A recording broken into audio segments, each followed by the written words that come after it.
Then I get a call from somebody. Hi, Jamie Foxx. Took me to Quincy Jones's house. He was asked by Quincy Jones to fuck him in the ass. So Rose McGowan has put Oprah on blast. Rose recently called out Oprah on Twitter over her past associations with some controversial men. You'd think that the fact that Jamie Foxx is bedridden would prevent him from spilling the tea on the things that happen behind closed doors in Hollywood. Well, think again, because the rapper cum actor has been on a roll recently. It seems that while everyone has been thinking Quincy Jones to be the gatekeeper of gay rituals in the industry, Foxx might have just brought another name into the mix. The name here is none other than Oprah. And not only is she above Jones in the ritual hierarchy, but it seems she might have actually set Foxx up to be taken advantage of by Jones. Dark, isn't it? I hate to be that person, but spoiler alert, this is just the beginning of the story, so stay tuned. Generally, when Oprah's name is mentioned, everyone thinks icon. But the truth is actually that there's a lot about Oprah that most people do not know. I mean, yeah, her name has come up in one or two arguments about policies that should be enacted in the country, but there's a much deeper and darker side to the controversies surrounding the TV host. This is why Jamie's seeming revelation sent the entire social media into a frenzy about how she could possibly have been involved in pimping him out to Quincy Jones. And as unexpected as it may seem, there's actually a lot of substance to the claim. Jamie Foxx has been an entertainment mainstay for decades now, with an Oscar and a Grammy under his belt, as well as a best-selling memoir. But in a recent interview with Access Hollywood's Scott Evans, Foxx revealed that his career very nearly took a different turn, until Oprah Winfrey stepped in to give him some advice. In 2005, Foxx was riding high from the critical acclaim he garnered for his performance as Ray Charles in the musical biopic Ray, a role for which he would eventually win the Academy Award for Best Actor. But his celebrating had turned into non-stop partying. Winfrey took notice of this and called him up out of the blue. While the actor thought her involvement was because she wanted better for him, it turns out she had her own plans all along. She said, "You're blowing it," Foxx recalls, "because we were just out hanging, we weren't taking the moment seriously." She said, "I want to take you somewhere so you can understand the significance of what you're doing." Winfrey took Foxx to the home of record producer Quincy Jones, where an impromptu intervention had been set up. Doing an uncanny impersonation of Jones, Foxx remembers being told, "You've done a great job on Ray, but you've F*** and everything else up now. You gotta buckle down, baby." He continues, Oprah says, "Now, are you ready to meet the person that I've brought you here to talk with?" And it was Sidney Poitier. He says, "I saw you one time. You were at a party. Do you remember that?"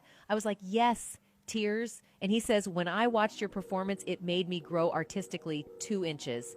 And I give something to you." While this interaction might not be considered the least bit weird with any other person, the fact that it was coming from Jones seems to have sent chills down Foxx's spine.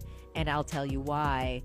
If you have even a tiny bit of interest in Hollywood, you must know Quincy Jones. He is a legendary producer, musician, songwriter, and so on. Thus, he is also given the title of the Black Godfather of the industry. Quincy Jones has produced an impressive list of notable artists during his career, including Frank Sinatra, Aretha Franklin, Rufus and Chaka Khan, and the most famous Michael Jackson. But this is not the only reason he has been hitting the headlines. For decades, Quincy's S*duality has always been a topic of great buzz on the internet. It has always been speculated that Quincy Jones forced men into gay relationships in exchange for making them famous and big in Hollywood. As scandalous as it sounds, the list of Quincy's hookups seems to be unlimited, but 2 of the names from Quincy Jones's flings history have always been the most discussed. These are none other than Tupac and Will Smith. It's been long rumored that Jones forced them into sleeping with him. This ambiguous relationship with Quincy affected them quite a lot as he tried to turn them gay like him. If you are able to recall correctly, remember the interview with Tupac in which he exposed Quincy Jones to his sexual advances? In the interview, Tupac revealed that Quincy asked him if he could stick it in his backside. But guess what? The interview was mysteriously wiped out from the entire internet. Only someone as influential as Quincy is able to accomplish a feat like that. Since Tupac is not alive to confirm the audio, Quincy must have decided to clean his hands from his dirty actions. Even Napoleon seems to deny all these rumors. In an interview, when Napoleon was confronted with the alleged relationship between Tupac and Quincy, he denied everything on the spot and started defending Jones. But no matter how much they try to hide, fans still remember to this day each and every word of the Tupac interview. One person commented on it, "I heard the audio of Tupac saying that about Quincy with my own ears about 10 years ago." Quincy is or was the key holder to the black music industry. Anyone at the top level had gotten there by partaking in his parties. Dre. But this is not the first time Tupac expressed his frustration with Quincy about his nasty actions. Back in the day, in an interview, Tupac lashed out on a lot of associates and made some daring remarks about them. So was he referring to Quincy Jones for making people submit to his fetishes? It might be true since Tupac and Quincy got quite close during his career. Maybe Quincy took that as an opportunity and decided to make his move on Tupac. They were close to the point that before his death, Tupac was even considering leaving his signed label Death Row Records to join Quincy's label. And if he did all of this to Tupac, do you really think Jamie Foxx would have been an exception? I'd say it's pretty unlikely, which is why the actor has seemingly chosen to expose both Quincy and Oprah. While it is easy to doubt that Oprah might actually have been responsible for Quincy picking a liking to Fox, this is actually not the first time the television host has reportedly enabled assault by the hands of someone close to her. A while back, a British actress alleged that Oprah had been an accessory to Harvey Weinstein, sexually taking advantage of her. British actress Katie Noble said Tuesday she was head over heels impressed when she first met Weinstein at an event in London because he was hanging out with model Campbell and had megastar Oprah swinging off his arm. "I thought, obviously, this man has something amazing in store for me," she said during a teary-eyed press conference in Manhattan to discuss the sex trafficking lawsuit she filed a day earlier against Weinstein in Manhattan federal court.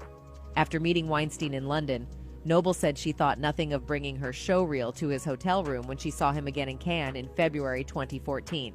Once inside the hotel room, however, "He didn't seem that interested in my showreel," Noble said. Instead, he began touching her while discussing hooking her up with a modeling agency in London. Noble is the latest in a long line of actresses and models who claim Weinstein either forced himself on them or coerced them into sex with promises of career advancement. This is someone Oprah has notably been close to over the years.